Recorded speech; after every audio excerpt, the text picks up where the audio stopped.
Hi everyone, I'm Taz from the blog Videos and Venues, and today we're at Hive Studios in Hamilton, and I'm going to be conducting my first ever in-person interview.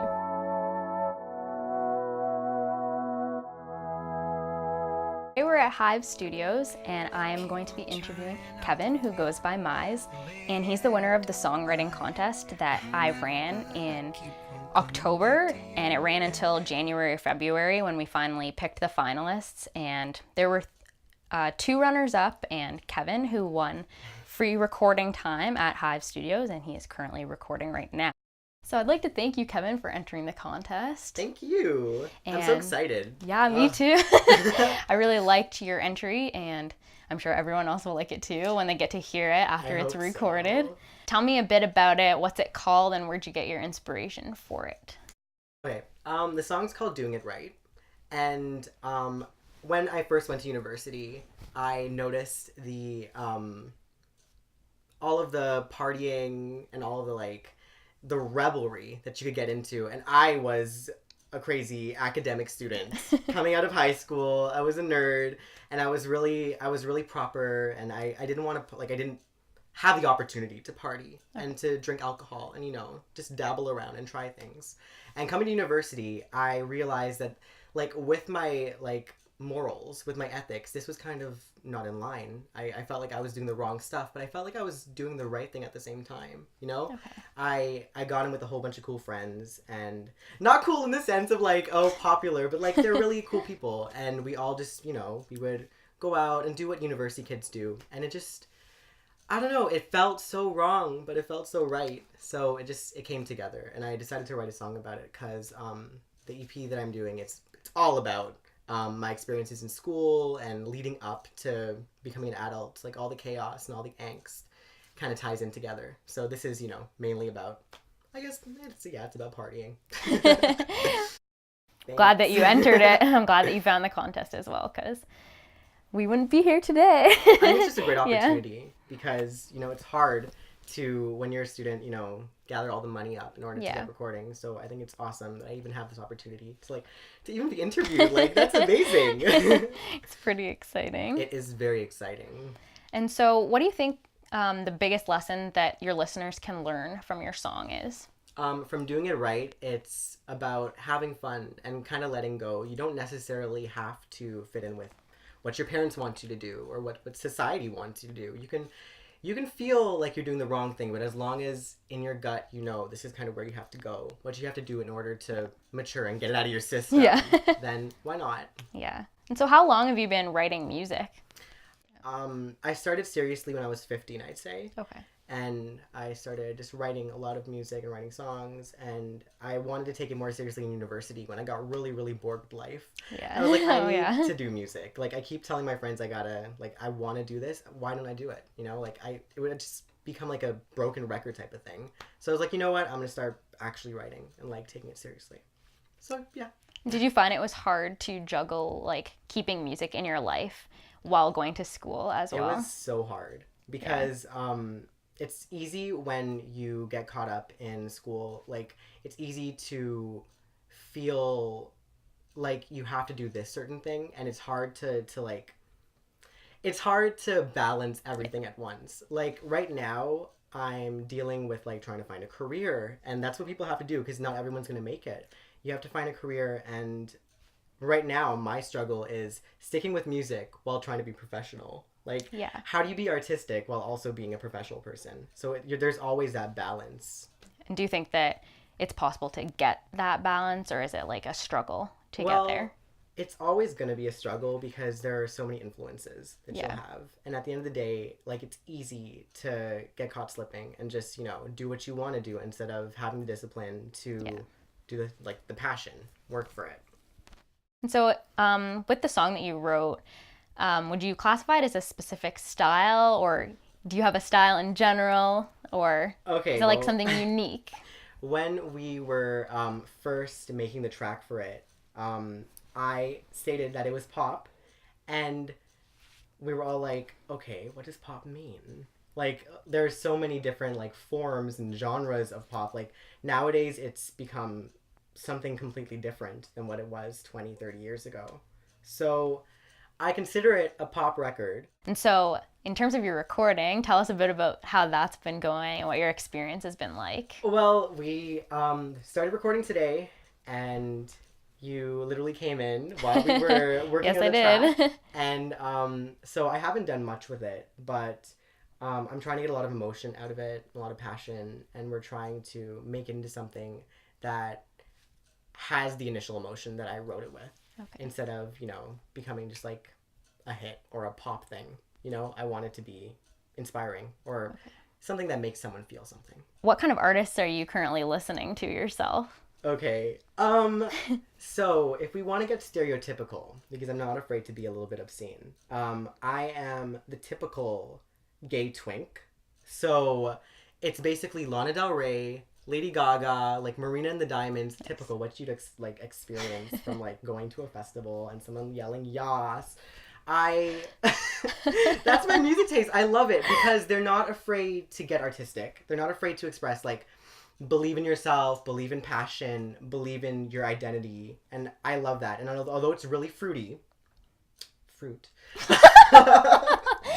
If you were to take one thing from the artists that you listen to bring with yourself into your own music, what would you think that would be?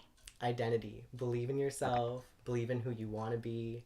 Don't ever be afraid of what other people want you to become. Don't get put in a box. How did you find your style, like your type of music amidst all the influences that are around? Like, how do you stay unique? How do I stay unique? I think it's just being able to express that you aren't unique.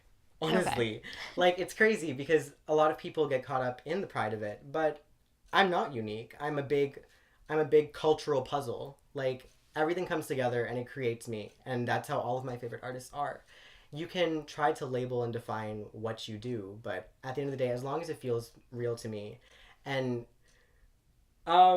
going with what my piece of art is this year, okay, it doesn't necessarily have to feel real. A lot of the work that I'm doing right now, it's real to me because it means something. Yeah. But the whole idea around it, since its identity is about inauthenticity and about fakeness and casual love and the whole like hookup culture, it's all a lot of plastic.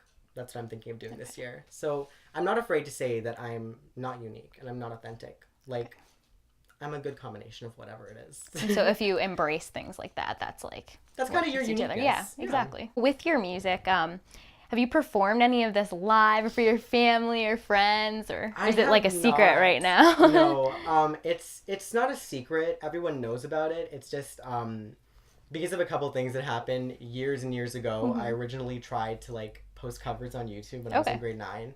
It turned into this whole like shaming thing, and I kind of felt trapped in a box, and I kind of felt afraid to express myself. So even now, there's still anxiety about it. I have to ease out of it, and like, it comes really freely in the studio. Like, now that I'm in a setting where I can express myself the way I want to without people being like, naysayers, then it feels liberating. Do you think when you're done recording, you'll be able to maybe perform some of it live, or? I hope so. Yeah. I really want to do that eventually, and I really want to at least have even like one performance, just to like wrap up this era of like what I'm doing. So hopefully. And if not this year, eventually it'll happen. Yeah. I know it'll happen. And you mentioned earlier, you were talking about when you kept a journal when you were 10, about like pop songs and stuff. If I was to ask you now, what would you say the 3 key ingredients are for a successful song? For a successful song, you have to actually relate to it. It has to be something from the heart. I have a lot of music that I never really related to, and it was just something that I wanted to create just to create it, and it didn't really go anywhere. Especially with like doing it right, I had to put something into it in order to make it feel something. It had to relate to my past experiences. Yep. So number 1 is definitely putting your emotion to it, putting your prior experiences, making it mean something to you. Number 2 is you have to have some type of hook. There has to be something that keeps people coming back and it gets stuck in their head. That is one of the best ways to keep your music marketable. And number 3 is the hidden element. And it is hidden because I don't have any hits just yet. We don't know if any of my songs are hits. So number 3, I will let you guys know later when I have a hit. Do you have time to practice your music? Like, how much time do you devote to practicing? Practicing A my day, music, maybe, or a week. day. Oh my gosh, I've been slipping lately. It's so hard to keep the Yeah, I balance. bet. But practicing, it's more of trying to get the voicing right and getting the emotion out. So when I'm recording for this EP, it's mainly, does this take sound good?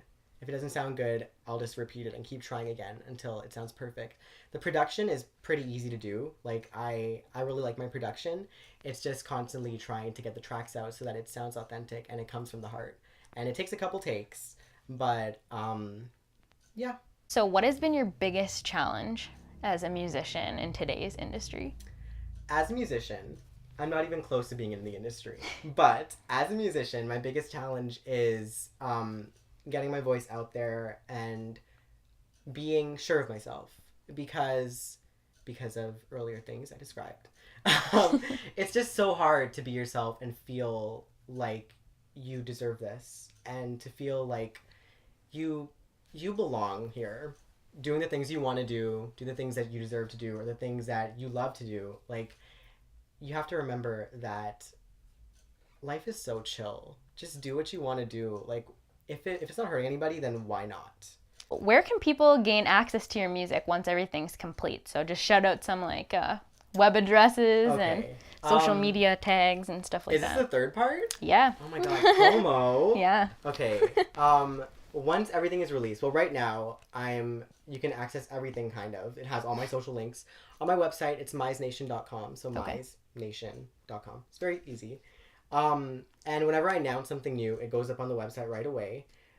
Once the stuff is out by the end of the year, and I said I would announce the name of the EP during the interview. It's a secret? It's gonna happen. It's a secret. Okay. A lot of people don't know. I only told probably like about 5 people, my close people. Okay. So once everything is out by the end of the year, Mise Nation will have it. It will be available on iTunes, Apple Music, everywhere, Spotify, whatever, you name it. Okay. It'll be available. I'm also going to put it on Bandcamp for free. So you can help the artist by purchasing it, or, if you find it, you can stream it, but everything will be free. And there are more announcements after I release the initial piece, the initial EP. There are going to be more announcements next year, but I don't want to reveal that yet. There are some exciting Yeah, we got to keep some secrets. I am so excited. Oh my God. All right, so the last question I have is, besides your recording, which you're doing now, what can listeners look forward to after that? Like, do you have any big plans or anything like that? Okay. There are big plans. I want to keep mum about some things, but I'm planning on working with artists in Toronto. And I'm planning on working with, to everyone who's watching, the name of the EP is Plastic Love, and it's all about superficiality. And because it's called Plastic Love, it's all about loving the superficiality and hating it. It's kind of both sides of the story thing. What kind of touched me to write about this was going to university and seeing how everybody is so casual and everyone is so, there's no commitment anymore. It's just, it's all leisurely. It's all, hookup culture, and it's all, let's go party and then, not share our feelings, and then I'll call you my best friend. That's all I have for the interview. I want to say a big congratulations to Kevin again for winning the contest, and thank you for entering. Thank you for having me. You're welcome. And we can't wait to hear it. We're really excited. I'm really excited too. I'd just like to do a couple shout outs. One to Hive Studios for letting us record the interview here, and another big one to Bradley for taking the videos for me.